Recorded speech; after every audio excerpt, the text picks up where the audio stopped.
real quick, just want to make this announcement. I know we had discussed you guys coming on more a bunch this season when we had you on in early September, but I want to let the listeners and the viewers know that Nikias and Steve will be joining us for about half of the episodes of The Old Man and the Three Things moving forward, and Tim Legler has signed on to join us for about half of The Old Man and the Three Things.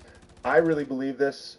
This show could be and should be the best hoops nerd show in the NBA for this NBA season because you two guys, I think, are excellent at what you do, and Legs, obviously, the way he speaks about basketball. So I'm really excited to host this with you guys, and thank you both for agreeing to do this. Thanks for having us, man. Really excited. Steve, do you want to say anything before we start? Because you're awfully quiet. I was going to say thank you. I was hoping Nikias was going to nail the enthusiasm there, but we both like the landing. No worries. My bad. It's not, enthusiasm is not to be expected of from the guys. All right, let's get into this because look, in some ways, we knew a Dame Lillard trade was going to happen, right? And Joe Cronin waited, months to execute this deal. There's been a bunch of reporting on this, which I want to get to when we start talking about the Blazers specifically. But I think there was a general level of shock across the NBA because I had heard it was going to be the Raptors for a few days, and then the Bucks swoop in. They give up one of their core pieces in Drew Holiday, and then you immediately start thinking, well, Portland's then going to move him. So let's wait to see what the overall return is. Of course, they still have other pieces they can move in Brogdon, Rob Williams, if they decide to go that route. I also think there's a chance down the road they move Jeremy Grant. I don't necessarily think he fits in this timeline with this young group of wing players and guards and DeAndre Ayton. So really, I think an overall great job by Portland. As it pertains to the Bucks, we could talk about Damian Lillard's accolades and his resume, but to me it starts with this. Giannis has never had a pick-and-roll partner like Damian Lillard. As good as Chris Middleton is, we all know I love him. As good as Drew Holiday is, we all know I love him. Damian Lillard is a different level of pick-and-roll operator. And what this means for Giannis specifically, but also for the Bucks' overall offense, this is incredibly dangerous combo. And I want to get your guys' thoughts just starting there with the Dame-Giannis pick-and-roll. I think you nailed it on the head. When it comes to Dame and Giannis, Giannis has not had someone like Dame. Dame has not had someone like Giannis. And so if you think in theory, defenses have to respect Dame. You're not going to give him a ton of space. That's going to open up slips and rolls for Giannis. But I also want to add, Dame being able to play with a Brook Lopez as well, who can pick and pop and roll and finish, also opens up a whole nother thing. You can use Middleton as a screener. Dame can actually be a screener for Giannis. The offensive ceiling for the Bucks is just so high with the amount of things that they can accomplish, and the spacing. It's going to put a lot of pressure on defenses, and I can't wait to see where they go with it. I think the spacing is the big part for me. Like you already mentioned, there's just a way that you have to account for Dame that defenses haven't had to account for Chris or Drew, as great as they are. They just don't garner immediate, we got to put two to the ball here, or we have to have our big to the level here, or else. And I think we are going to see a better version of Giannis, or a more prolific version of Giannis as a short roller. I am very excited for Milwaukee, as they do at the end of games, to just empty aside and let those two go to work. Because I don't know what you do with either configuration of that.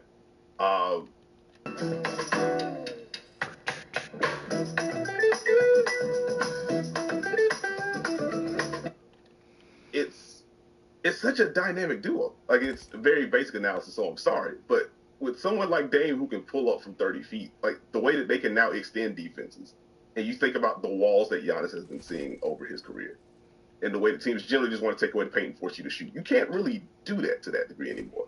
And so I'm just excited to see what it looks like. I made the joke on Twitter, if Adrian Griffin doesn't run Spain with Dame, Giannis, and Chris at some point, I'm going to be very upset. But there are just so many ways you can use those two, and then Steve with a great point mentioning Brook. You can use those two together, double drag with Dame, Giannis, and Brook. What do you do with that exactly? You switch any of that action, Dame can boogie against bigs in space. Giannis can pulverize you. Brook Lopez can also pulverize you. The options are limitless if they all stay healthy. Yeah, there's a couple. I want to follow up on a couple things you guys said there. So there's a couple reasons why Milwaukee struggled offensively at times last year. They ended up being 15th, but for a long stretch of the season, especially early on, Middleton in and out of the lineup, hurt, whatever. This was like a 20th, 21st, 22nd offense. And you're like, well, remember, Giannis had to carry a large load. His efficiency numbers dropped, especially early in the season. And there's reasons beyond just the injuries, right? Prior to that, they were third in offense in 22. They were fifth in offense in 21.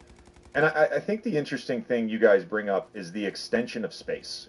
Because the pickup point with Dame has got to be higher. The big has to be higher. And to me, what an underrated part of Dame's game is his ability to just attack a big in pick and roll because the big is so far away from the basket, right? It in similar ways with like Steph, right? You've got to have the pickup point near half court for the guard, and then if they bring the big up to, they bring Giannis, they bring Brook up to set the screen higher.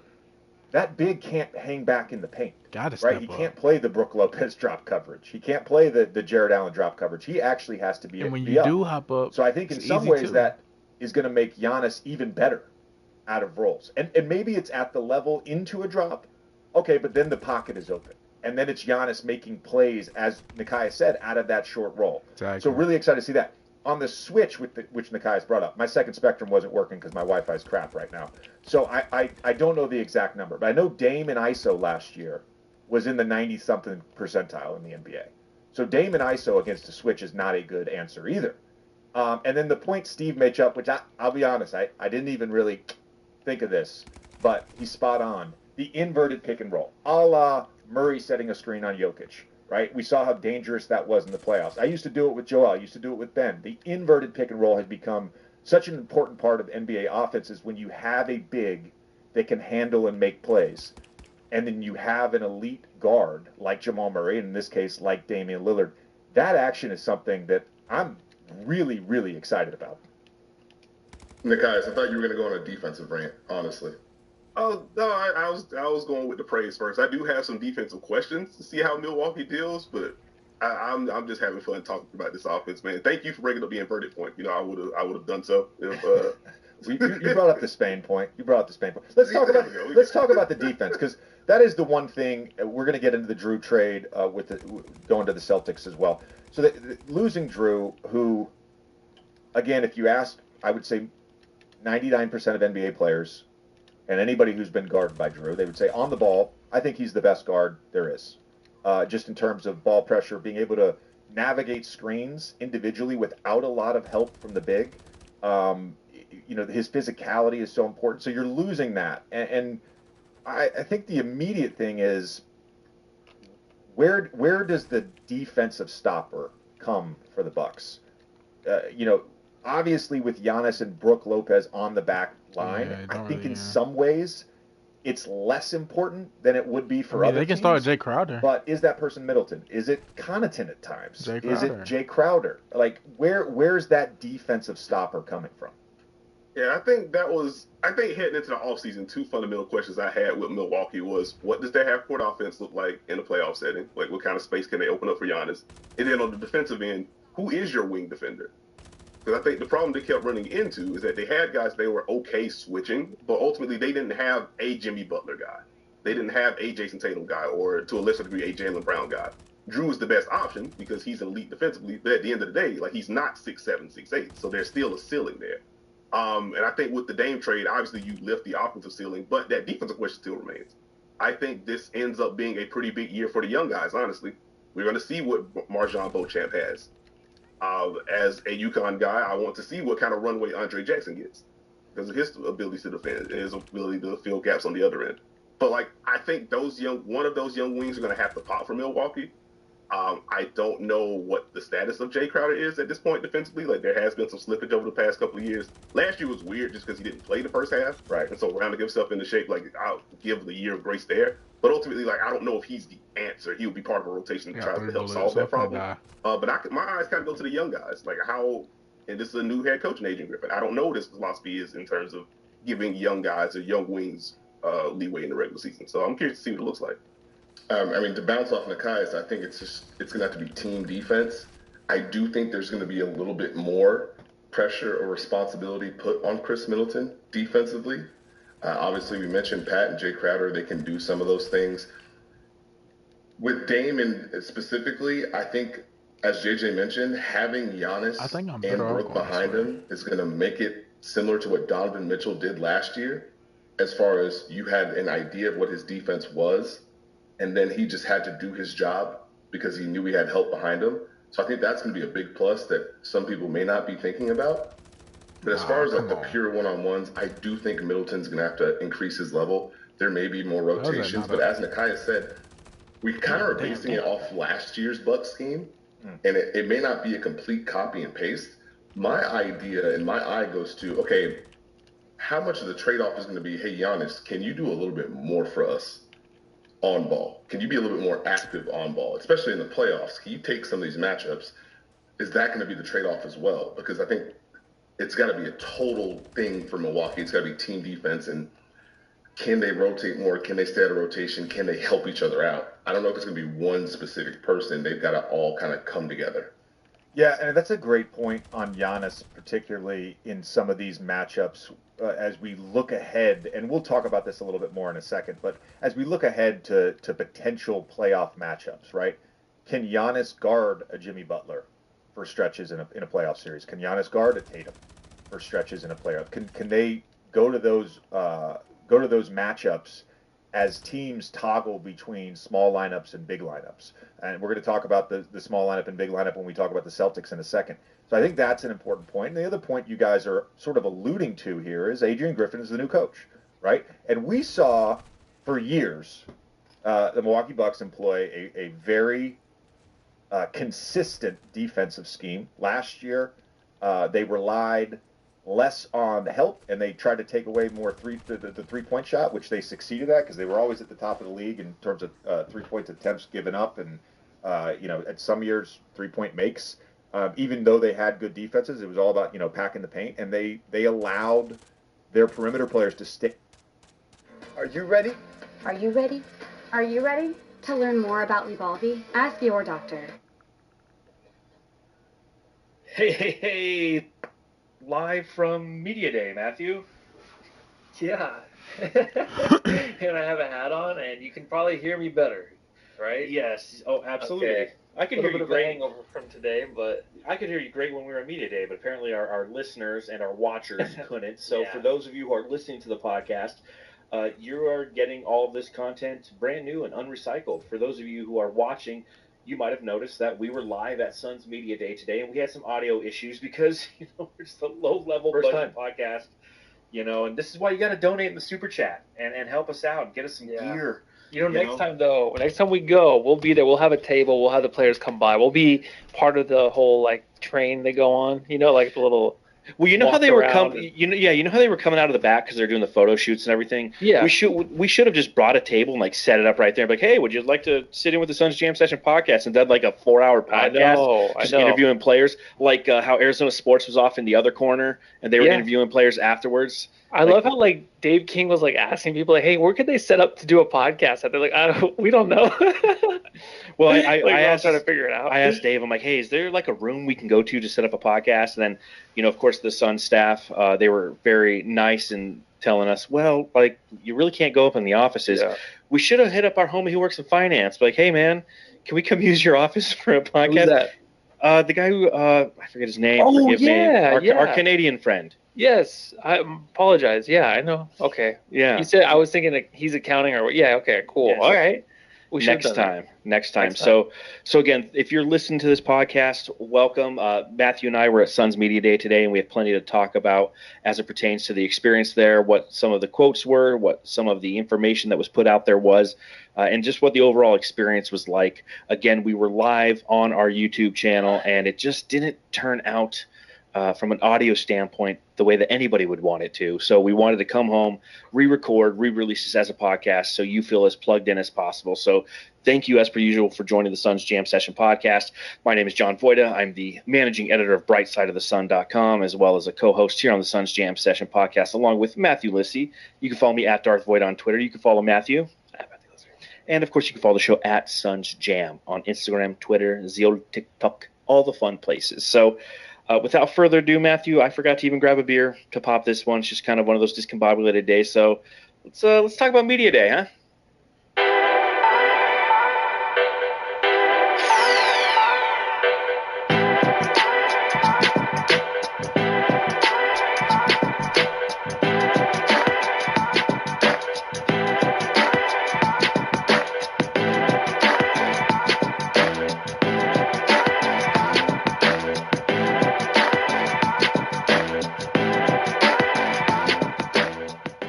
It was a fun experience down at the Footprint Center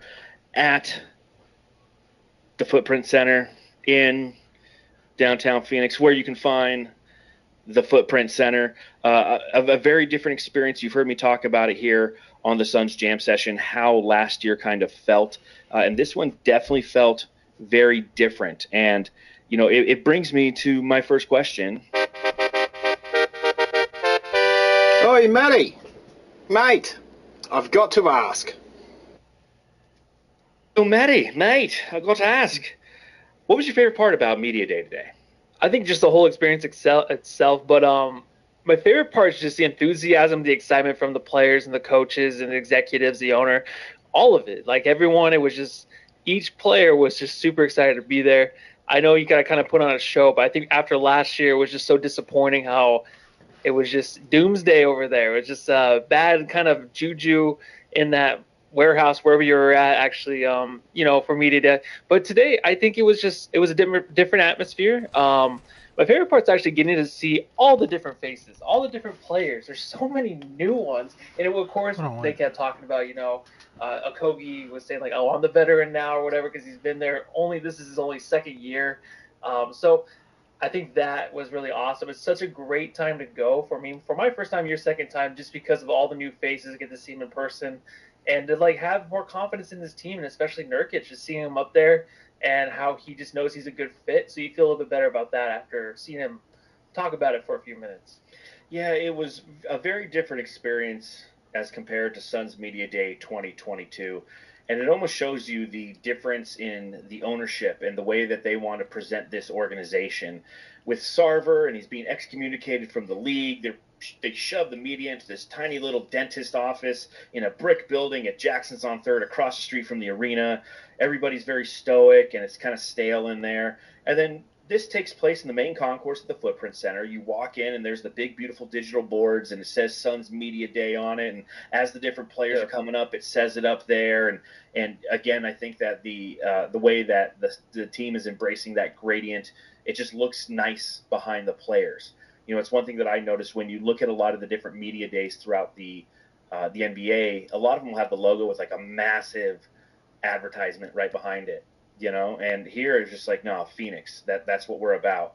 And it was the little things that I noticed. And, you and I both saw this. So we sat kind of off to the right, which happened to be a great place because you got to see the players kind of coming up and you knew who was next and whatnot, as everything that was kind of located behind. But one of the little things that I noticed, and I thought it was a very interesting dichotomy of kind of who Matt Ishbia is as an owner, is when you first walked in, there was a high top. Right, and that's a table that's about 3-4 feet tall, little high top round with a high chair behind it. And that's where they were going to have players sit and talk. And in staging areas behind the main screen, they had those set up as well because there were other interviews being conducted by different media outlets and whatnot. But Matt Ishbia, we saw him come around the corner. He took a look at it. He like whispered in someone's ear, and like 4 people started moving. And they took that down. They put a 6-foot table. They got an iron, or they got a logoed apron, put it over the table, and then brought out a steam iron and started steaming it because you don't want wrinkles. If your championship aspirations are high, you don't want wrinkles on that table. And we both saw that. We both commented on it to each other because we're like, this is just one of those little intricacies that show how in tune Matt Ishbia is with everything that's going on. He's picking apart and constantly analyzing everything that's going on to how the team is being presented, just sitting at a table. Yeah, you kind of saw like behind the scenes of how he actually looks and how he works and stuff. You see the excitement in HBO when he's up there talking. Doesn't take a breath.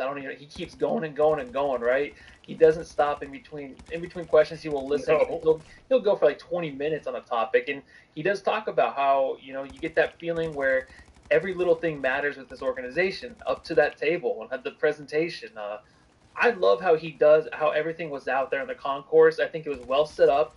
The players, everything was kind of in the same vicinity. Like it just looked beautiful.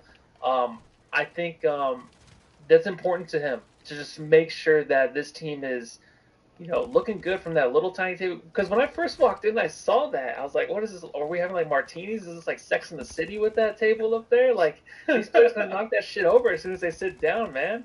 Do I have to be a Miranda? How does this work? Yeah, you can actually, if you follow Flex from Jersey, he actually had a picture before anybody else really got there of just a whole setup, and you can see that tiny table. It's a big deal to us, and I'm glad he took it down. Clearly, it's a massive deal to us, and it's such a massive deal that I too, Matthew, took a picture of it when I first walked in. As you can see, that's what we're talking about. Okay. And you can see that was the table, and that's like where they were going to sit. And I know that we're spending way too much time talking about just a table, but again, intricacies, little things. And then obviously Matt Ishbia comes out with his high energy. He's the first guy right out of the gate. How did you feel about what Matt was saying, especially considering, Dwayne Rankin hit him right off the bat with the Ayton question? And what did you think of how he responded to that? Well, the response from him and even Josh coming up next was interesting because he said DA will put up great numbers, right? He said our team got better that day. Nurkic is a better fit. The better fit thing was always a thing with everybody. So it was probably before they went up, they're like, all right, just make sure he's a better fit, I guess. But it kind of just makes sense, right? It just seems like, I guess it's both ways. DA wanted to trade, and they needed to get rid of him. There was more DA comments from him and his media day. But the way Matt handled it, it's just like, we got better that day. And the way it just felt was like, okay, these guys understood, like, DA was not going to help us win a championship. And when he said he will put up great numbers, I don't think that's a slight or anything, but that was just something where I was like, okay, so DA's focused on getting his numbers and getting his touches, right? They needed that center to just play his role in Nurkic, and that's why they got better. That's why they got the backup. They got the potential kind of some guys that come off the bench, and Grayson Allen and Nazir Little. But those two guys, of course, and Nurkic are probably not even combined better than what DA could be. But they knew, like, they needed that depth. And to say, like, for DA to go to Portland, they all wish him the best. They just knew that he was headed in a different direction. They just could not use that guy this year to win a championship. They know that they got better, and everyone seemed confident in that, right? Yeah, it was clear that, again, you hit some of the key quotes that Ishbia said, that we got better. And not to say that DA is a bad player, but Nurkic might not put up the numbers, but we want him to play the role. And that was kind of a continual theme as we talked about a lot of the different executives and head coach and Frank Vogel who came up. And obviously that's a point of recency and contention that a lot of Arizona and Phoenix Suns fans want to know kind of, well, what happened with DA? All of a sudden he's gone.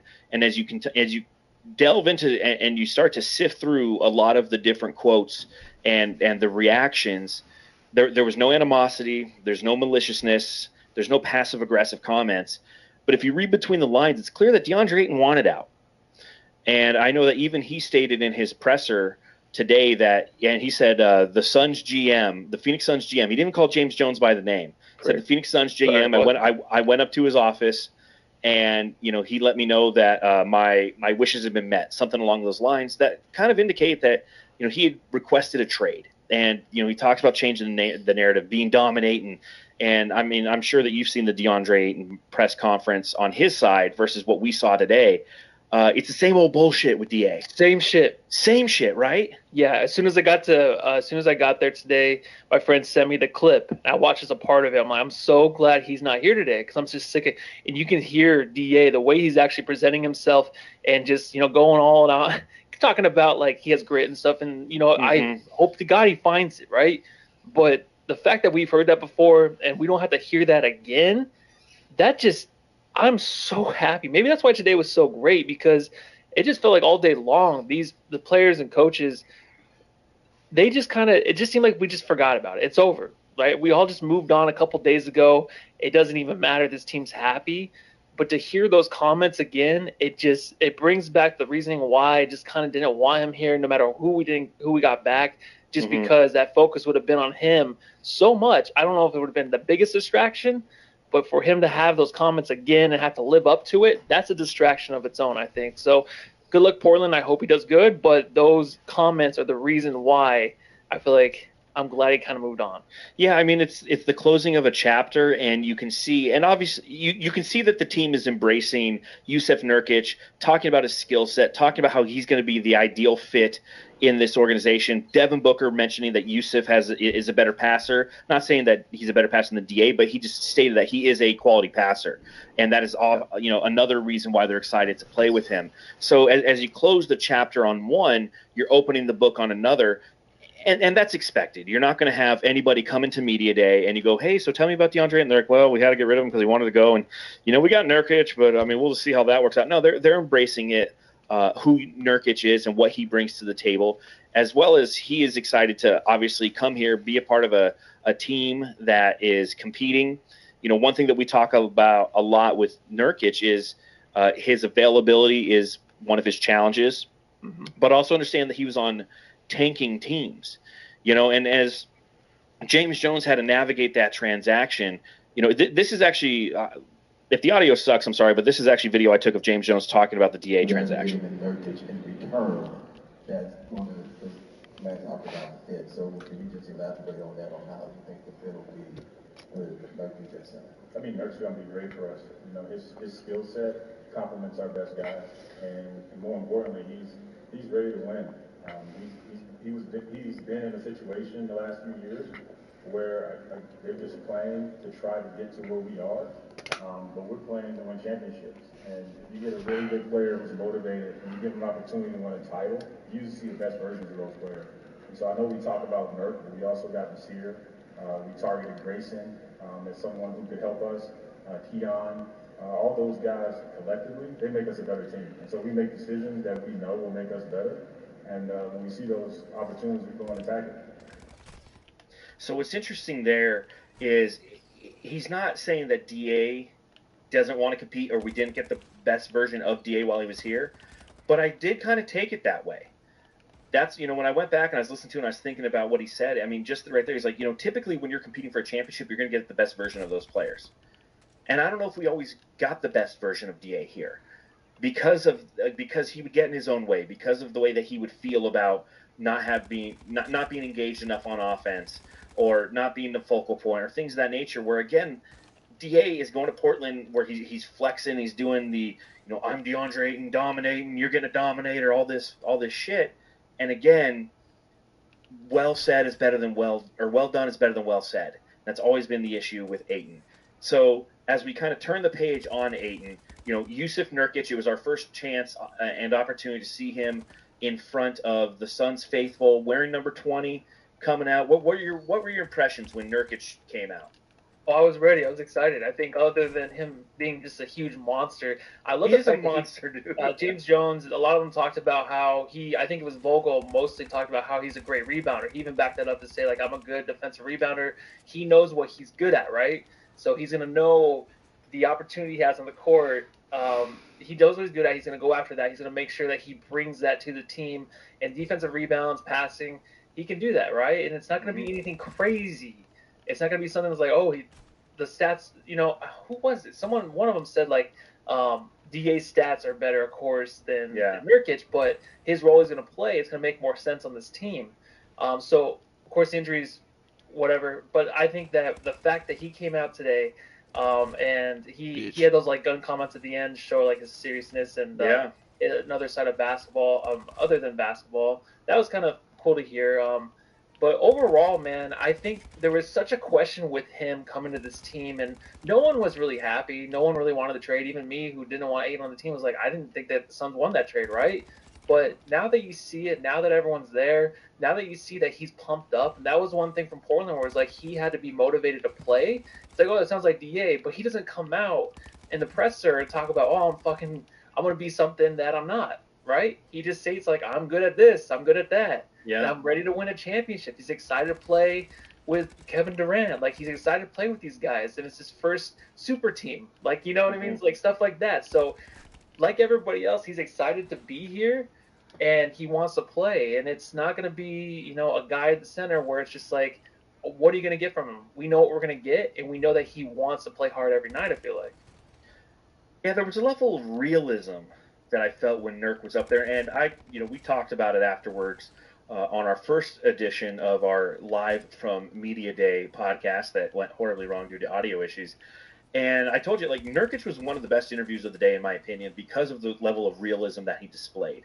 He talked about how offensively this is going to be fun for him. It's going to be easy for him given the talent around him. Defensively, he understands that Frank Vogel is going to want him to be a rim protector and be a defensive stalwart within the confines of who this team is, and they haven't practiced yet, and he knows there's a lot of pressure there, and he's excited to get in there. But he stated that we're going to be really good on offense, and we have to learn how to play together on defense, and that's a challenge. On defense with this team, they're going to have to understand positioning, and the front line defenders are going to have to rely on Nurkic and his ability to close out and to rebound and to deter shots and to block shots, because if they gamble on defense, they need to understand that he's going to have their back, and they just don't have that chemistry yet. That was another good question that a lot of different media outlets were asking, was relative to chemistry and how long does it take to develop. And even KD's like, listen, I can't put a number on it, I can't put a day on it, but you'll know it when you see it. Yeah, and at least these guys are going into training camp all together. I know it's a lot of new guys, but they're going to have some time. And, the prediction really is the beginning of the season. It might take a month or two, maybe, for them to really get rolling and go on that 20-game win streak. But it's going to happen because you could tell just by even today and just the way that these guys will compete in training camp and in practice that they're going to get the best out of each other, right? They all have more to learn. They all have more of that want on the court, and they all have to prove themselves. So today you can see that, like, they're ready to go out there and battle. Yeah, they're ready to battle. They came battle tested. What do you think of the new uniforms? And this first time we've finally seen them on the players. We've seen them on tape or on 2K, and we've seen the pictures. But I mean, all of a sudden, Devin Booker came around the corner, and there you saw him on a player for the first time. Matthew, reactions? It's good. It's good. In person, it's a lot better. It's a lot better. You got the double stitched. Of course, on player just looks a ton better. And then you go back, and I was watching, like, even KD interview and stuff, I'm like, they don't look as good on video. Like, it's just in person it looks much better. Like, that's what I was thinking. Like, he was just doing, like, a quick interview or whatever, and he was, like, hitting up ball, and they were talking or whatever. Like, they just still don't look as good on TV, or else if you're on YouTube watching. But in person, man, they're awesome. I think they're 100% better in person. They were very, he just came with that crisp, shotgun from is way the best back way there. that I can describe them. Is that one? There's a picture we just pulled up. Makes sense. Of Devin Booker rocking it. I mean, I think they look great. And obviously, when Devin Booker comes out, he's wearing the Chucks. He's just got this vibe around him, and it's different. With every player that came out, like, obviously Kevin Durant's Kevin Durant. We'll talk about him momentarily. But Devin Booker, when he came out, he carries himself a certain way. Physically, he just looks like a dominating guard in the NBA. Looking fit, looking a little swole, I would say. Now, again, maybe we haven't seen him in about 4 months, and he's always wearing baggy shit, so maybe he's just as swole as he was before. But I felt he looked a little beefed up, man. Yeah, see, I didn't notice that as much. But I mean, when he said when he walks in, it's like, oh, dude, like, all the attention, all the eyes, everyone's just following him around. He's running back to say hi to Tom and Tom. They're like, no, Devin Booker this way. It's like, he's the guy, he is Mr. Phoenix, Mr. Suns, whatever. He's the guy that pretty much runs this place. And the best part is, like, he is kind of like Ishbia in a way, where he just goes up to everybody, hey, how you doing? Hey, long time no see, all that stuff behind the scenes. He makes sure that everyone feels welcome. He goes up there. He answers the questions pretty honest, I feel like, and he has a good time with it. His sense of humor too is something that's really great. He had a few comments, it all started back in 1996, or when someone asked him. Somebody like, have you arrived? Yeah, have you arrived? Yeah, I'm gonna ruin that, but yeah, it's all over Twitter. So he always has those one or two really good quotes, and to come out the gate, you can just tell he's super excited about this season. I mean, clearly you can tell by this picture that I'm enamored with the fact that Devin Booker's walking by. You're about the backhand Dave King right there. That's what it looks like. Dave, stop talking to me. I'm just happy that Devin Booker and I are in the same picture together, man. Like, that thing's gonna go. He looks like he's scared of you. Yeah, well, I mean, look at the monster. Well, I'm like right behind you. Like we're like one. That's yeah, you can't right even see. Like Matthew's got his phone out right over my shoulder. Yeah, my hunchback. You see my back. Perfect outline. Nice. I did like the fact that Devin Booker spoke with confidence, as well he should, as well as we all expect. But again, I think that him talking about potentially playing for the Olympic team, that was a common theme. The media outlet from the AP Press was asking that question of both him, Kevin Durant, Bradley Beal. They all said, like Devin Booker said, I'll do it. Kevin Durant said, I am playing in the Olympics. And, Bradley Beal's like, well, if they asked me, like, I'd be really I know. If they asked me. It's like, I don't know. What did you think when Kevin Durant came out? Oh, dude. Intimidating as all hell. The thing is, like, when he's on Twitter and shit, and he just seemed different today. Even in the interviews after, he just seems more confident, more collected. I think maybe just being here for a half a year, and now he's coming to training camp, he's more comfortable there. But he is, that glare he has, it's intense. And when you see him coming around the corner, it's just something different, right? Between him and, like, Eubanks, there's just something different. Obviously, he's a superstar, just a little bit different. He's a superstar. He's a guy that's fucking 7 feet tall. And he has the same kind of presence as Devin Booker, right? Those two, when they come out, Bradley Beal, you can kind of feel like, oh, he's kind of cooler, like he's more laid back. But those guys just bring so much more attention. And when he comes out, he likes to have fun, kind of, but he's very serious now, right? With the media, he likes to take things a little bit too serious sometimes. But he has a lot on the line now coming into Phoenix, and he has a lot of potential here with winning a championship. So there's a lot on his shoulders. So you can just tell in the interview, to me, I just felt like he's all about business right now. I know today was a fun day, media day, but that's just what I got. Maybe that's the way he always looks at the media, but that glare, dude, if I had to ask him a question, I probably would have queefed, like, right, oh, yeah, there it is right there. Yeah, I would have pooped my pants. But, yeah, he was looking. So what's funny is John and I were sitting right next to each other, but there's a chair between us, and there was a reporter and the Dave King on the other side, but the reporter was behind us. So every time he would answer, they were like looking right at me too, like, oh, shit. It's like, don't pick your nose. Don't pick your nose. And I will say this, Jamsters. Obviously, this is Matthew's first media day. It's my second one. I've asked a total of one question in 2 media days now, and we'll get to that momentarily, just because it's intimidating as fuck, especially for me. I'm new to this. You have a lot of national guys. You got a lot of local guys who are very tenured and very just cool, calm, collected doing this. And I'm a podcaster and a writer, so I'm just not used to that format. And don't get me wrong, like in my personal life, I interview people all the time. I'm a talker, clearly, but I haven't found like my stride yet. And that's one thing I'm really looking forward to in this 2023-2024 season, having more accessibility to the team, going to the post-game press conferences and developing my voice, if you will, as I start to interview these players. Because it is nerve-wracking when you got Kevin Durant staring down the barrel at you, and that, like, if you're wrong, he'll correct you. Up. And he like, somebody's like, you've been in the year for the NBA for 15 years. He's like 16. Like right away. Yeah, and then the guy was kind of an athlete. He's like, yeah, well, if you don't count injury. It's like, whoa, dick, don't do that. It's Kevin fucking Durant, man. You know who he is. Damn, dude. Yeah, you can't fuck up. But Kevin, I get what you're saying. At the same time, like, I feel like Kevin's always had that relationship with the media. His view on the people who are asking those questions is, when he looks at somebody like me, he's like, you don't know what the fuck you're talking about, dude. Look at you. Like, you couldn't have the slightest idea what basketball truly is from a player standpoint. But I think, though, with him, like, he loves, he is such a nerd about that. Like, he loves basketball. And I think with him, as long as you know your stuff and you ask him a good question, he's fine. 100%. Like he said, if he fucks up, then he'll let you know. But he enjoys the conversation, I feel like. You know what I mean? He doesn't like to hate so much. Obviously, no one does, but he'll call you out on it. But I think he genuinely likes just talk ball. And that's what I got. It seems intimidating, but then he'll answer and be like, you know what? Yeah, this and that. He knows this shit. As long as you know your shit, everything's cool. Yeah, and that's the key is sometimes I feel like I know my shit, and then I go in there and I feel like I don't know my shit. I don't want to ask like a stupid question. It's like, tell me about a time when you worked together as a member of a team to get through a tough situation, like you're interviewing somebody for a job. Like I just default to like those questions. So I did want to talk about Bradley Beal for a little bit. Bradley Beal obviously really excited coming to the Valley. He talks about how hot it is and how it's finally cooling down a little bit and what the transition's been like for him.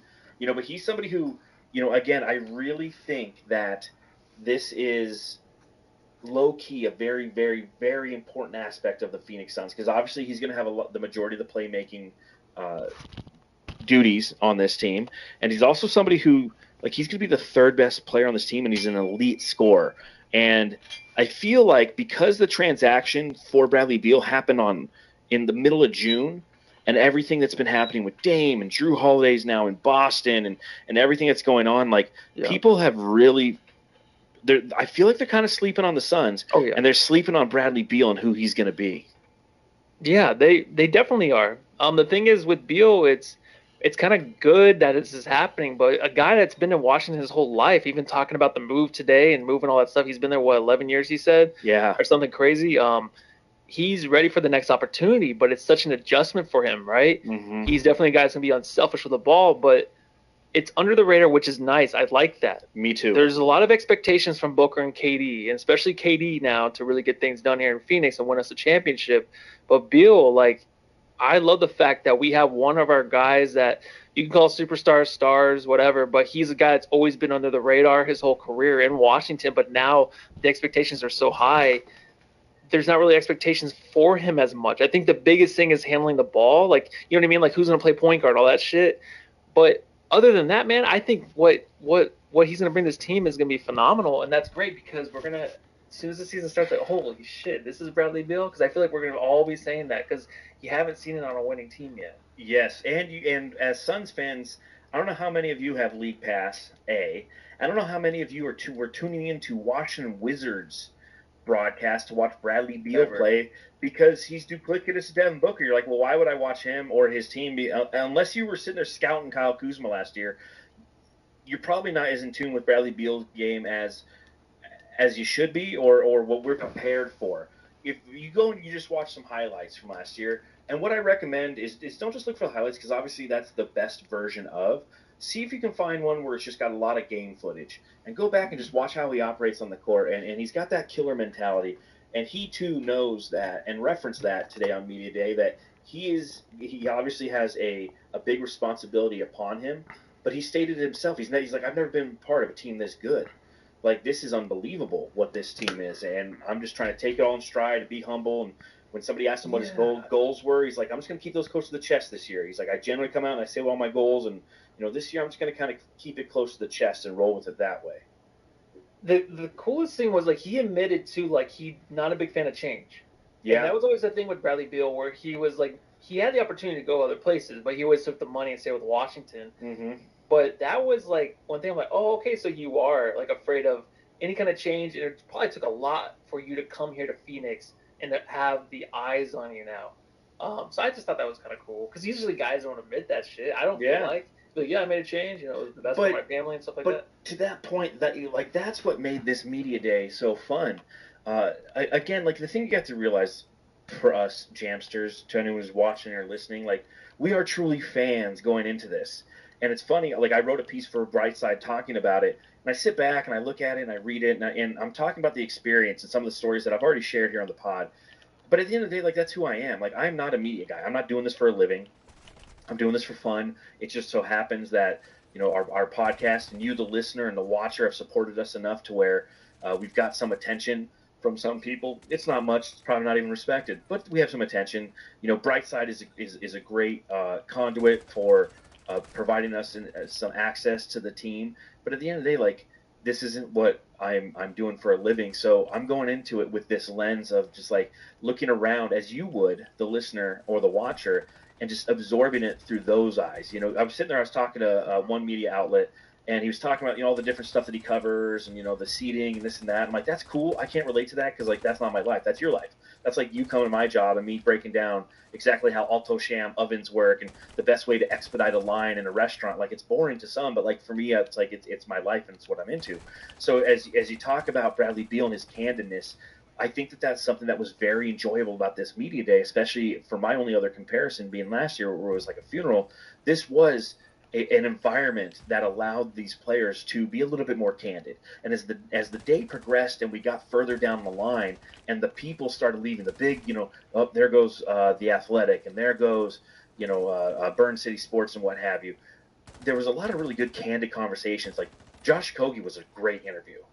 I thought that he was absolutely. He was talking about all kinds of things that he's done for his local community where he grew up, and what it was like to be the guy who eventually, you got to realize so many different transactions occurred and the team was kind of built around him, and then he decided to sign back on with Phoenix, and he joked how everybody's just like, you know what, this is kind of funny because now I'm the old vet on the team because I've been on the roster, I'm like the third longest tenured Phoenix Sun. So it was this interesting and special experience where the Phoenix Suns kind of came together and they were in an environment that allowed them to be candid, where I felt like last year the only guy who really did that was like Cam Johnson. Everybody else was just kind of very guarded, very to the point, and just wanted to get the fuck out of that tiny room. Oh yeah. There was so much pressure just to get out of there.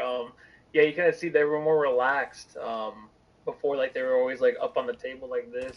But Book and Katie were kind of just relaxed with the mic. I think there was a big difference there. But Kogi was, excuse me, sorry. Even before like he came up, he was, he was obviously when they're coming on, they like were right next to us, and he was having fun with Metu right before. Yeah, because Metu was talking about Josh. Yeah. So you could tell like he even talked about they hang out and stuff. But Kogi, I think he just brings just kind of this. It's kind of like the good parts of DA kind of energy, because he's even talked about how him and DA would hang out and stuff off the court. They were really close. So he has that, but he also has the actual like presence on the court that's going to make a difference in big situations and stuff. So I was interested to hear a lot of what he was going to say today, and I was going to ask. Of course, I wasn't going to ask a question, but I wanted to hear what he worked on. And someone did ask.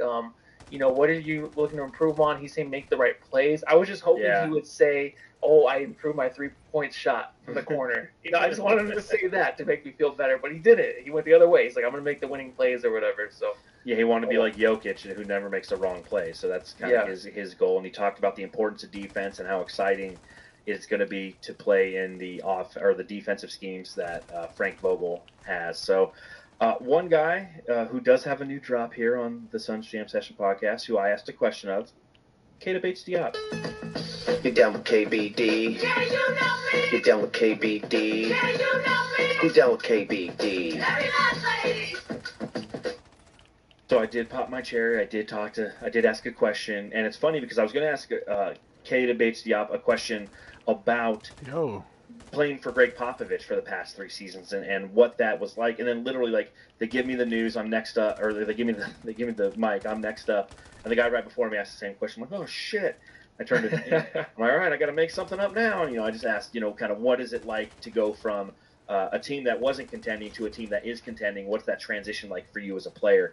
But I did enjoy Keita Bates-Diop coming out, and I think that his philosophy, his look, his willingness, the reasons why he chose to come to Phoenix for an opportunity to compete for a team that is going to have such championship aspirations, I thought it was very valuable, and I think that he's going to be somebody who's going to be very valuable for this team moving forward.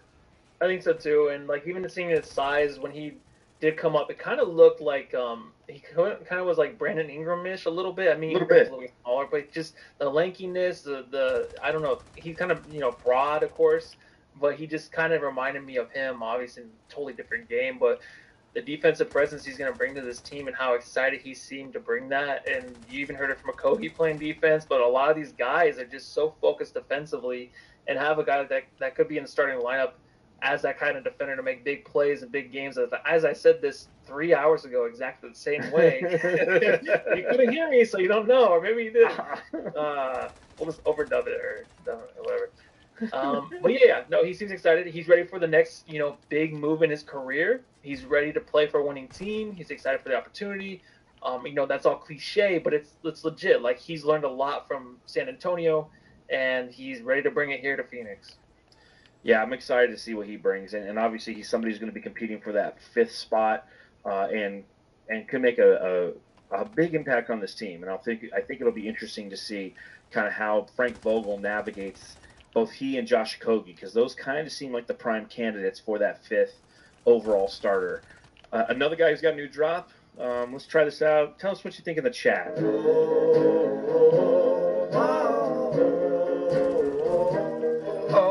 Grayson Allen, our fuck shit up guy. think it's funny. I like it. I love it. Grayson Allen, our fuck shit up guy, came out and he was very candid.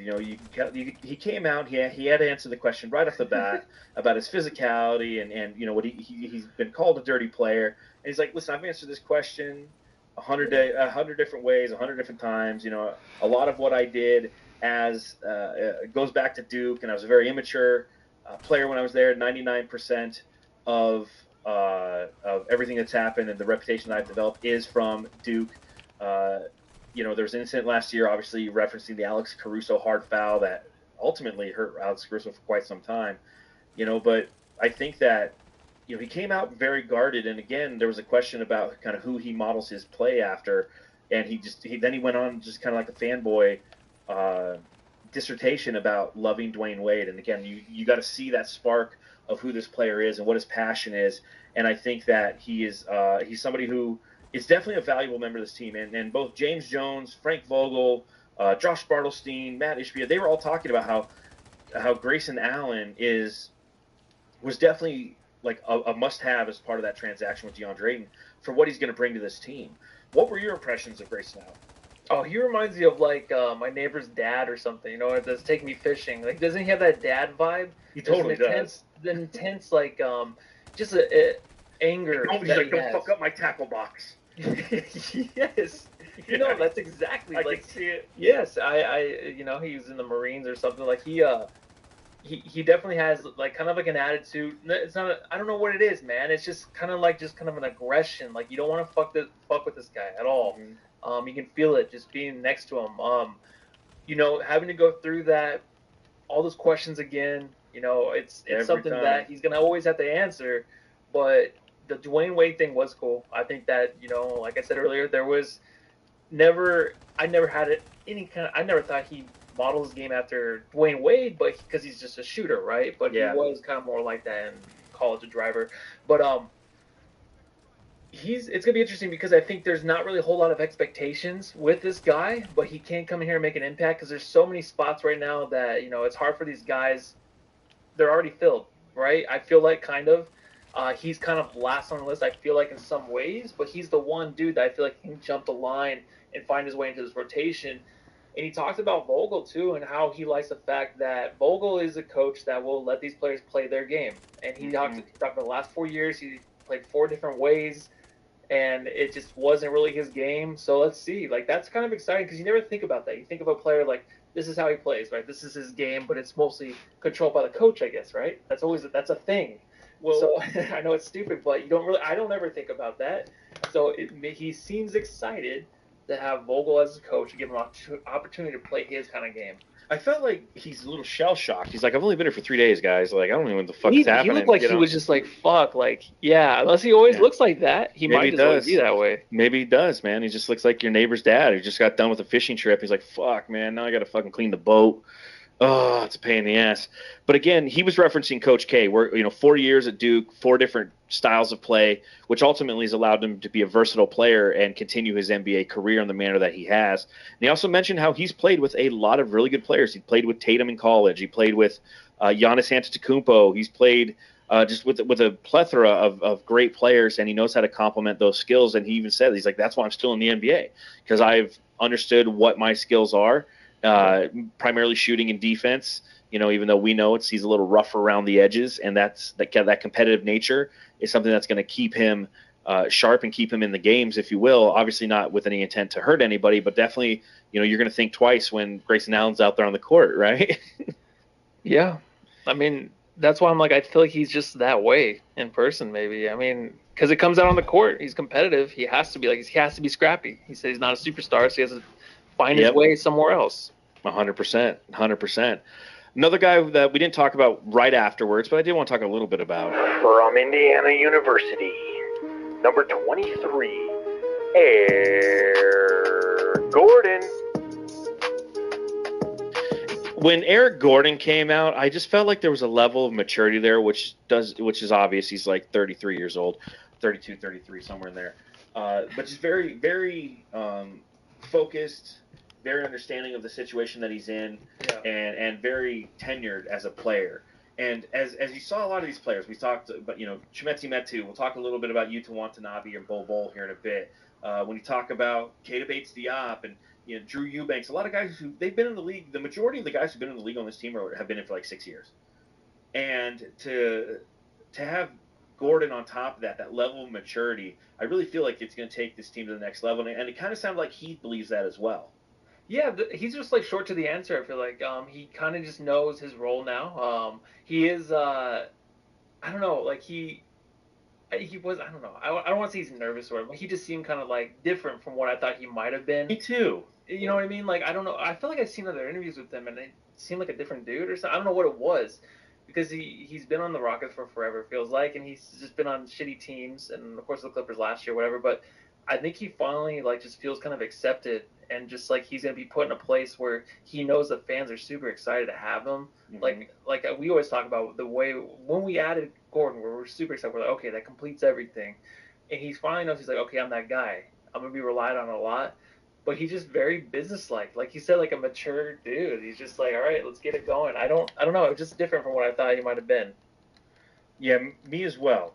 Me too as well, as Matthew would say. Yeah, me too as well. Me too as well. I impressed again with him, but somebody who I definitely think is going to be a linchpin for the success of this team, because good, bad, or indifferent, injuries are going to happen.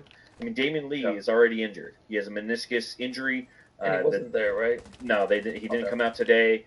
Frank Vogel, when asked about the injury, didn't give any insight whatsoever. He was very political in his answer. He's just like, hey, we put a statement out, and that's it. So, and meniscus injuries typically are about a 4 to 6 week injury unless they require surgery. Then it becomes a 3 to 6 monther. And if you go back and you think of Kelly Oubre Jr., that's ultimately the injury that ended his time here with us in Phoenix. Injured his meniscus in January or February of 2020. Obviously, the pandemic happened, and he never played in the bubble again with the Phoenix Suns. But it did stop him from walking around with a white pony and a rhinestone-covered jacket and looking absolutely fabulous as he debuted the jerseys that would become the Valley Boys, and then we shipped them out to Oklahoma City. But yeah, Gordon is somebody who, with that maturity level and with the health issues that this team is ultimately going to face, and something we're going to be talking about a lot in our post-game podcast, is the injury. Eric Gordon's going to be one of those players who's going to have to be a vital linchpin to ensure that this team can be productive moving forward and sustain and survive a lot of those injuries that are occurring. Oh, yeah, he will. And he was a squeaky toy in the back. Yeah, that's Brooklyn with the squeaky toy. Brooklyn want to say hi. She's our biggest fan. Hey, Brooklyn, we are a little bit early tonight, so I play time for her right now. Yeah, I just got done hitting. I like to hit her toys in the backyard with a golf club, got like a 60-degree out there, and I just hit her toys because bending over. Am I right? Do that? Were you there for Yuta Watanabe? Some of it, yeah. Some of it. Yuta.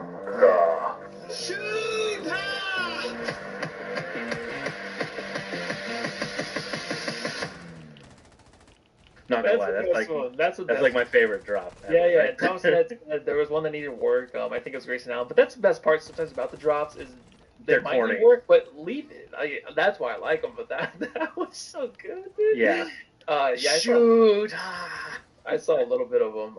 I think the best takeaway was him just saying how lazy he is when he doesn't want to do anything after practice or anything. He said he's super lazy. So let me bring up his audio. Yeah. So definitely like one of the reasons why I signed with Phoenix is him. I really enjoyed playing with him. He's a great teammate, great guy, great leader. So after he got traded, I was actually really sad. But I'm glad that I have another opportunity to play with him, and we have a good chemistry. We played really together last year in Brooklyn. So I hope we can keep playing well together. Head. I want head. I need head. So Yuta Watanabe, obviously really excited to come and play with Kevin Durant again. Talks about the chemistry. Thank you, Kevin Durant, for coming here, because we get a player like Yuta Watanabe. And then he did go on to say, as you mentioned, Matthew, how if he's not playing, he's lazy. He just wants to sit around. His wife, they just moved, and she wants to go do all these things, and he's just like, he just wants to sleep in bed. Like, Yuta Watanabe is my fucking spirit animal, dude. Yeah. I love this guy now. I love him. Yeah, I was excited because I think I went to the restroom and I came back. I think you were eating with Dave at that time. But I had to see him just because I was so interested in his game this year, obviously. But he brings a lot of that good energy, just not after practice. He's not going to bring that energy for his wife. So sorry, at least we get it all, right? we get the good side of him. We get all the energy from him. Yeah. So, were you out there when Bol was there? When he walked in, yeah. Okay. Look, up in the sky! It's a bird! It's a plane! It's...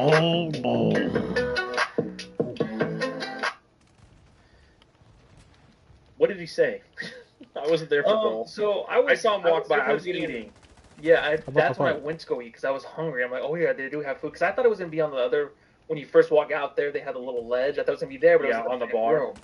Anyways, so I just heard, they asked him about the point guard situation or playing a center, and he just was like, I can do both or whatever. So that was the one thing I saw. It seemed like it was over quick, just because he's kind of short answer. Like he just was like, let's just get this over with. Yes. So as soon as I came back out of the bathroom, I got my food. He was already walking out. So I think that was a super quick interview. So what I've seen of his interview, again, I hate to be the guy who's just like kind of, I want to say I'm anti-Bol, but like I'm waiting for him to impress me. But as you mentioned, short answers, non-committal answers. Are you a big? Are you a point guard? I'm kind of both. Just like not engaging. Like we talked about the candidacy and the engagement, and like Bol was just not. It's just, again, this is somebody who grew up around the game. I don't think he's I don't feel like he's overly impressed with it, and it's a chore. And that's my concern with Bol. Everybody else is like, yeah, let's go. Like this is awesome. I've never been on a greater team, and Bol's just like, yeah, I kind of don't know who I am and what I am, but I'm tall, so here I am. You definitely feel that from him. I don't want to I hate talking about these guys. I know. My impression of them, you know what I mean? But the impression is just he's kind of like, yeah, I'm just kind of here, and I have other interests. He just seemed kind of like I just want to do other things. That's what it seemed like. He seemed kind of timid by the situation. Obviously, he's a little more of a shy guy, right? But and that's fine. But the whole situation just seems like I have nothing really to talk about. You know what I mean? There's nothing that really impresses me about the game of basketball. I don't seem too interested, but it might change on the court. Who knows? That's just first impression of seeing him. Yeah. Again, we'll have to see as the season progresses. I know a lot of people are very, very, very up on and high on Bol, and he's great on 2K. It's I got to see it though. That's crazy. To see him in person, yeah, he's super tall. Yeah. But he's just so thin. It's like. He floats. It's like a ghost. Seriously, he's what weighs 100 pounds or something crazy. Well, like I was eating at a table and he was walking by to head to the presser, and I almost just checked him just to move him off his spot, just to prove a point. Like, hey man, that's why you're not a center, right? Yeah. No, you can barely Corey Flynn says Bol is not a plethora of information. Sounded like a dummy on 98.7 FM. See, I kind of feel bad. I just feel I do too. I want us to do well. There's something different there with him. It's just there's just something different. I don't want to get into it or anything, but it's something different. I don't have a drop for Chimeti Metu, but I really enjoyed his interview as well. Another very candid thing, playing for the Nigerian team, talking about their Independence Day was yesterday, and again, being somebody who played with the Sacramento Kings last year, felt that. And he said, I came to Phoenix because I know I'm going to have the opportunity to play and be on a team that's going to be nationally spotlighted. So Chimeti Metu is one of those players who's looking for that opportunity. He's fighting for that opportunity. He said he doesn't care if he plays the 4 or 5 as long as he plays. He just wants to play. And he wants to play in Phoenix because he's going to have an opportunity to be in the spotlight and potentially get a bag out of this if it all works out for him. And that's the kind of players you want right now. You want the competitors. That's why it was very interesting to see, as I mentioned earlier, you have Eric Gordon, who's kind of the elder statesman, kind of very elegant and straight to the point. And then everybody else is kind of just the young guys on this team, quote unquote young guys, all have 4 or 5 years in the league. He's one of those ones who is going to be fighting and is going to make life hell for his fellow teammates in practice. Yeah, that was the one thing that excited me about him. Just his quotes coming out of Sacramento, he just definitely wanted more time to play, and he wants to prove himself. Took Mikal Bridges' number 25, friends with him. So you kind of saw from his quotes and stuff, you kind of think of him as more. Well, number 25 is not Chimeti Metu. Oh, my bad. He's number 4. My bad, dude. Oh my gosh, dude. You're talking about Nasir Little. Yeah, I am. Who I did not see. I was eating. Okay, but Metsu, I do remember. My bad. So they kind of mixed together there. He's the one who referenced Josh Okogie because they played in the Nigerian national Yeah. team. But he seemed a little bit more goofy than I thought. Just because the quotes that I heard come over Sacramento, he just seemed more serious, more stubborn in a way. But he kind of seems more laid back up there, answering questions. But that's the best thing about him is he's gonna probably not how I say Grayson Allen might jump the line a little bit. He might be one of those guys too on this team. We hope so. Any other takeaways that you want to talk about? Anything about this experience in its totality as we prepare for the Suns' first game, which is Sunday. They play in Detroit against Monty Williams Where the on fuck did my Sunday. knife go? That's when we're going to be doing our first live post-game podcast right back here on Planet Orange, kicking off the new season. Anything else that you noted, funny little stories that you want to share from Media Day today, Matthew? No, I mean, nothing crazy, man. I just sat there. I went to the bathroom a few times, ate some food. It's cool to walk around, like we were talking there. Like there's just, all the radio guys, all the writers that you've pretty much followed your whole life, some of them, and obviously the players and stuff. It just seems like a very welcoming place. You might think hey, I'm kind of starstruck, but it's just when you're there, it's okay, maybe because I'm older now. I think if a kid me, of course, I'd be freaked out. But now that I'm older, things like this, they're awesome. But just to be around players and stuff, it's not I don't know. I don't get weird about it. I don't care as much. I think maybe Booker, I would definitely drop my pants or something. But that other than that, well, I had to stop you. I mean, I was Booker. I'm like down. That's why I wore a belt, dude. Down, Matthew. Down. Settle down. No, again, I think in its totality, I do love the Media Day passes with that logo on it. It just looks nice. Yeah, I'm gonna hang mine from my mirror. Yeah, I'm gonna put mine on my fridge. I'm gonna hang it from your mirror in your car. On my car, yeah. There you go. Sorry, I just said my mirror. Your cocaine mirror? Which one are you talking about? I mean, again, Media Day is, as I like to equate it, as in a piece that I wrote for Brightside, the off season is like a pregnancy. And there's a bunch of transactions, and it's developing, and it's not until Media Day that the birth happens and the organization shows off the fruits of that pregnancy, right? And that's what it felt like today. A new birth, a new, especially with DA moving on. We're clearly in a new chapter now. That narrative is done. The narrative has been changed, and it's changed to done. And as much as I want DA to be successful with the Phoenix Suns, and I was hoping that he could turn it around, our first and only number 1 overall pick, it just didn't work out. And ultimately, he didn't want to be here. They didn't want him here. They wanted somebody who could fit and probably not have any ego issues. They got that in Nurkic. Drew Eubanks, by the way, was great too. I loved listening to Drew Eubanks. Oh, he was awesome. You know who he reminds me of really quick? He reminds me of the guy from, you ever seen Without a Paddle? No. He's okay, I don't even know. But his mannerisms and stuff, he kind of reminds me he's in a comedy or something. Yeah, minus the fact that he's a brick fucking shithouse. That guy's... He's huge, probably man. Be our starting center, dude. That guy's fucking huge, man. Yeah, him and Nurk are just yeah. Do you feel just really quick? Do you feel he's really excited that Nurk is back? I think I'm just saying because if you have to play behind Nurk and Nurk is your guy you're playing with, I feel like Nurk is just a fucking asshole probably to him. That's why I see. Because it seems like Eubanks is more of kind of a nerdy, not quiet, but just kind of to himself kind of guy. It seems like, and Nurk just seems like it's just a prick. He's outgoing and razzing you, and you're like, dude, stop fucking flicking me. Yeah, wet willies and stuff. That's what I just picture. He's like, damn, he's back. He played it good. He's like, oh, I'm excited. He brings the best out of me. I'm like, I'm sure he does. I'm sure he does.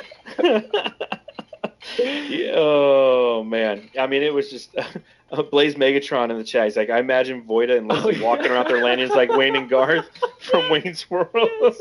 And shout out to Blaze. He said a little bit earlier, update: the Pies won the grand finale. Suns next. So congratulations to the Pies for Blaze. Really excited for you. And yes, Sun season is now upon us. Training camp starts tomorrow, and obviously, like I said, Sunday. The games start, although they don't count yet. We have, I think, 5 preseason games, 4 or 5. Yeah. But be sure, Jamsters, to tune in right here after every game. I think I'll be going to Tuesday's game against the Denver Nuggets to kind of feel out what that experience is like, covering it live there. But I'll be coming live for you guys from the stadium. It's going to be super exciting. Really looking forward to that experience and just getting to know what it's like to actually cover the team that close and try my best not to call Booker Big Dick Booker to his face.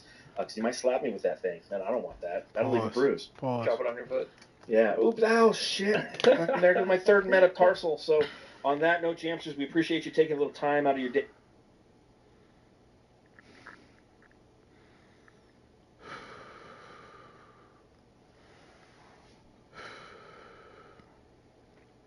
I don't typically like experiences. It's taken me through a world of emotions. You get drafted, and then you got like a ton of stuff to do. Like as soon as you get drafted, then you go to summer league. Like it was like a whirlwind summer for you. Once you got back here to San Antonio, like what was kind of the focus as far as like what you wanted your development to be? You know, I think you forgot something actually. Even before I got drafted, 6 days before, I think I was still playing in the championship. Yes, I skipped that part. I But watched yeah, that. you're right. Like I had a whole lot to do, that's right. But ever since I came back, the focus has really been on, basketball, body. We've been working harder and smarter than ever. Really, I've discovered, I was expecting the expertise and all the test gear to be more thorough, but I was still surprised by how technical and serious it was, and it's gonna make this off season that I just spent is gonna make a huge difference in my life. I heard you earlier talk about how like you kind of are like in way better shape already than you've been in like how long? Like the last 2 or 3 years? Ever, because actually I've never had a summer like this that I could spend working on myself, because I always had the national team or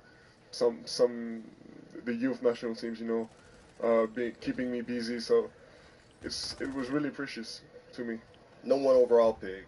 Obviously, there's going to be tons of expectation from the outside world, but really, for you, what's realistic and attainable for you?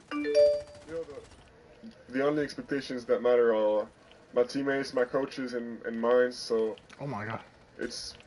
I don't care about the rest, but it's what's realistic and ambitious to me would be going to the playoffs. And but I'm just a rookie. I don't know much about the NBA. Everyone here knows more about it. Every player, every coach. So I'm really willing to work and to learn from them as quick as I can, because I want to win. I was talking to Pop earlier, and he was talking about how, like, one thing he finds really interesting about you is just the level of maturity. He was talking about how, like, you're going around town, meeting the people, signing the murals and things like that. Like, where does that approach come from? And you look genuinely thankful for the love you're getting out here. Me going around town isn't related to maturity. It was just me having fun, It's, because, these people are showing me love just like I'm family already, and even though they never met me, they don't know me, so I really feel thankful for this. Victor Wembanyama there. The folks in San Antonio who've been around him a little bit will tell you they love who he is, not just the physical talent and the potential there, but the fact that, as it was put to me, he wants to be great. Doesn't just want to be in the NBA, he wants to be great. What should we expect from him in this rookie season? His rookie season, I think he's going to be able to impact both sides of the ball right away. Especially I think when you look defensive at side, man. everybody else is wowed by the dribbling and everything else. I'm in awe of the shot blocking. Mm-hmm. He's one of these guys that doesn't just block shots on the weak side, smaller guys. That's not where you show your handle. When you start playing NBA basketball and the physicality, and to Brendan's point, Larry, you know what? I remember one night we were playing a team as Kevin Garnett was down there fighting on the block trying to get positions. Spud Webb called a timeout. Everybody looking, Flip then called a timeout. Spud said, look, man, just go down. Spud said, look, man.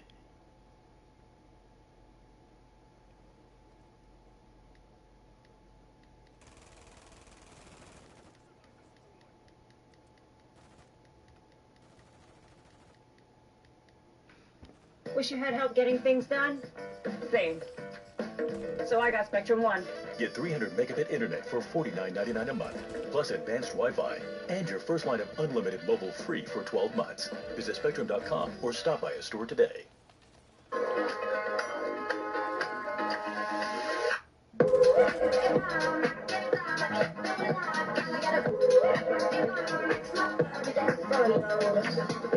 Ladies and gentlemen, hey, hi, how you doing? Welcome back to the channel. Thank you so much for stopping by. Obviously, this week is absolutely crazy for Call of Duty because we have the major MW3 reveals going on. We've got COD next up first, then we also have the MW3 multiplayer beta happening this weekend as well. And the craziness is kicking off early. Of course, earlier on today, we got a full reveal for the aftermarket parts system within the MW3 Gunsmith. If you haven't caught that video already, feel free to go ahead and do so. But in addition to that, we also got even more details for how some of the things, including some aftermarket parts features, some bonus features that weren't initially discussed, are going to work in multiplayer. Some really cool changes and some other interesting ones as well. We also got a new announcement for some breaking news as of tomorrow. So as we get into all the details, if you enjoyed the video, do me a favor, drop a like on it, would be really appreciated. And if you're new here, you want to guarantee you are up to date with absolutely everything going on in COD, this week especially, obviously with all the next reveals, all the gameplay updates, anything you need to know will be covered here on a daily basis, so be sure to hit that subscribe button and turn on those post notifications. But just this afternoon, Call of Duty posted this, saying, we have a little surprise before Call of Duty next. The world premiere of Modern Warfare 3 multiplayer is going to release tomorrow, October 3rd at 7 a.m. Pacific, and they actually link to a YouTube video that's going to premiere at 7 a.m. Pacific time. You can see on the thumbnail we've got Ghost, we've got, I believe, Rust in the background here. This is going to be the full-on multiplayer trailer, probably 2 to 4 minutes long in length. It's going to show us the actual multiplayer maps, a ton of actual gameplay here with weapons, with how the movement is going to work, create a class, the perks, everything. This is going to give us a lot of information, and of course you guys know as this drops I'm going to have a video out on the channel immediately breaking down everything you need to know about this, but we have it confirmed now. Before COD next, we are going to see a full-on reveal for MW3 multiplayer. But as mentioned, we also got some additional details on the Modern Warfare 3 Gunsmith, a little bit more on the aftermarket parts, expanding on what we actually talked about in today's first video, but then some other interesting details as well. So for whatever reason, they posted this blog a little bit after the video went out, so hence why we didn't cover it initially. Also, there was a lot to dissect with that first video as is. Damn, bitch. But this is basically a quick recap here at the top of the intel drops for aftermarket parts as we discussed earlier, but then we get new information on how some of this is going to work. So they say Gunsmith functions much the same way as it does in MW2. Players will still gain weapon XP to unlock attachments for a specific weapon and its associated platforms. So there will be certain attachments that are shared between platforms, some of the optics, stocks, barrels, muzzles, things like that, depending on that specific weapon platform. There will also, however, be universal attachments. In addition to gaining alternative progression routes at launch, you can choose from familiar attachment options like the barrel, muzzle, magazine, optic, laser, rear grip, and more to create the optimal weapon. Standard stuff there, very similar to how it's going to be in MW2 and probably all Call of Duties moving forward because of the COD HQ thing they're kind of going for there. They also say this though, this is brand new intel. For certain weapons that reach max level, so just certain weapons, not every weapon is going to have this available, but certain ones will, players will be able to transform their design using aftermarket parts. So, much like how in Modern Warfare 2 right now, when you max out a weapon, you get the ability to tune attachments, well in MW3, there's going to be weapon attachment tuning. For what it's worth, the icon has been spotted.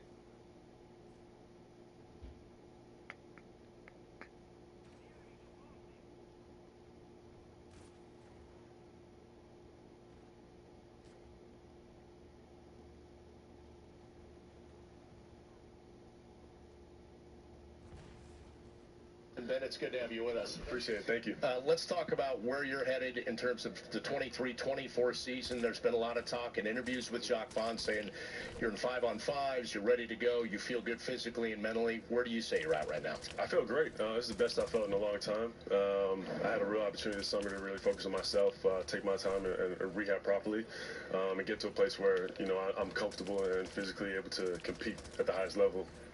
And the back is nothing to joke around with. That's a serious thing.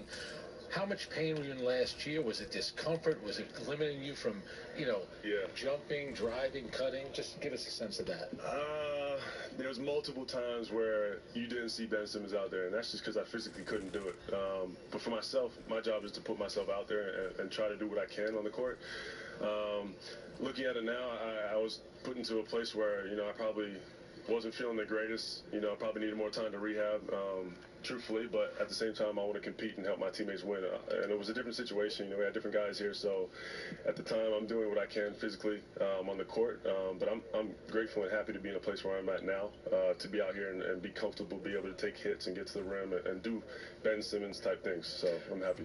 I read an interview where you kind of did a deep dive into the way you actually felt at that time when you couldn't perform the way you wanted. And I was thinking, like, can anybody that doesn't play at a high level like you or just relate to it? It's like a 65-year-old guy that has a cranky back that can't get out of his recliner, has a hard time getting out of his car. You were talking like there were moments that it was just a constant issue. And I look at it now, I'm like, sitting down here is comfortable. There were times where I couldn't sit down properly. I couldn't get into cars and be comfortable.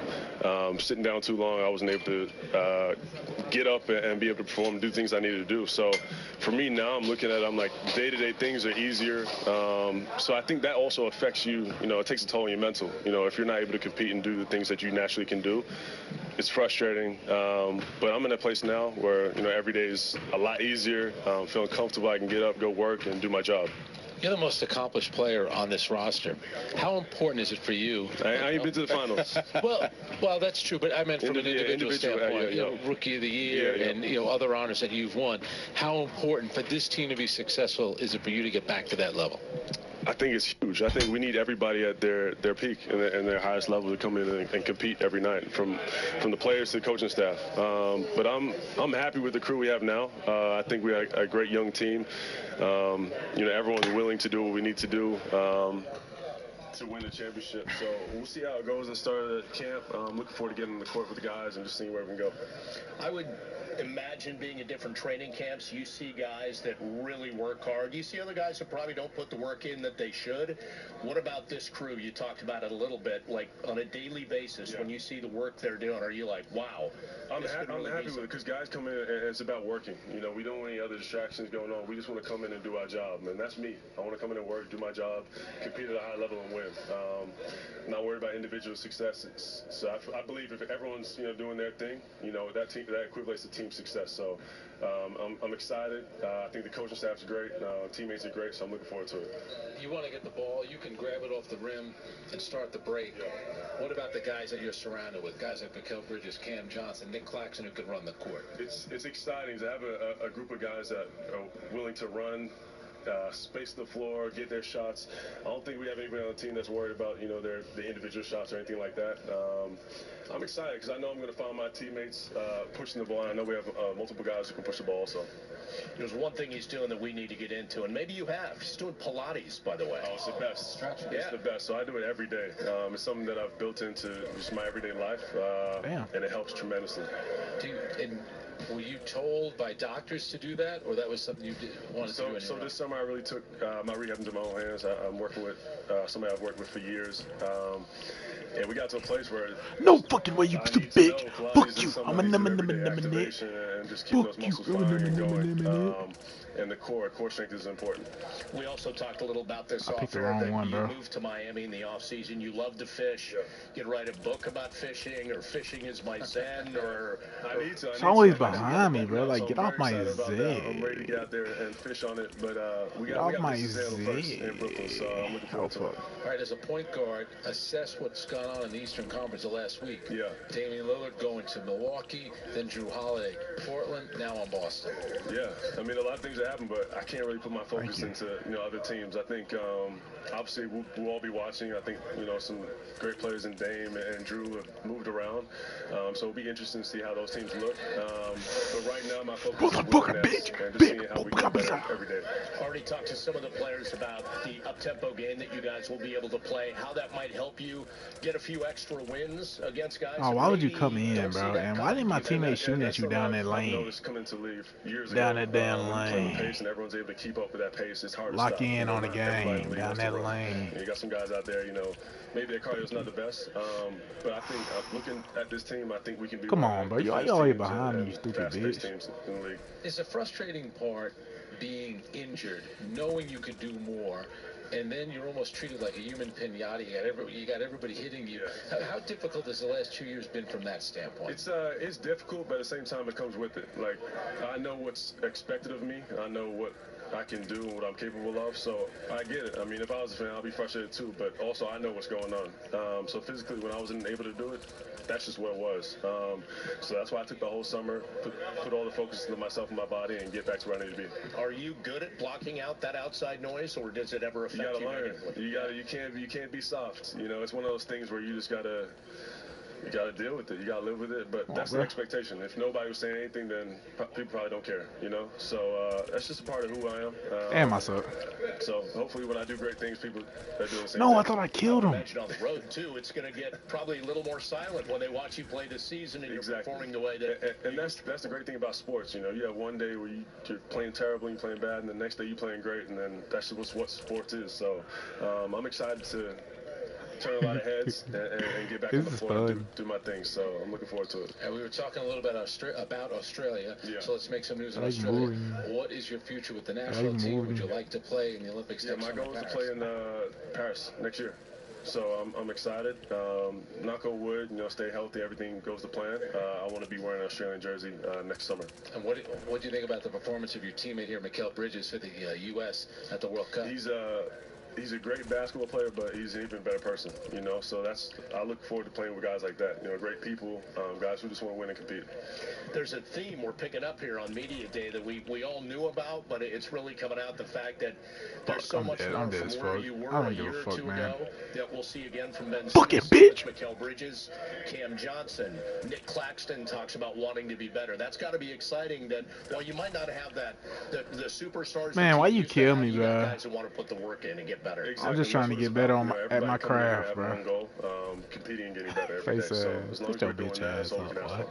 Yeah, and do you also feel that when you're at your best, it's starting at the defensive end because there's so many guys that you can defend. These bitches keep on fucking with me, dog. I think I've learned to love defense. Brett Brown was somebody who he actually sat me down and looked at me. He's like, you can be the best defender in the NBA. And I think from that year later, that's what I was. Bro, you are the best defender in the NBA, bro. Like on some real shit. So I think it's just a mindset and also just being conscious and putting that effort in every time you step on the floor. One final question. There was conversations at Jacques Vaughn has heard about how maybe you were on the same page last year when things were going on, but you are now. How important is that moving forward? Very important. To be a point guard, you got to have a relationship with your coach, especially Thank you. Going into a season like this, new faces, new team. I think it starts with us. Correct. And we got to keep that relationship going. I think it's just us communicating every day and leading by example. Ben, look forward to you putting in the work this season. Appreciate it. Thank you. Thanks, Ben.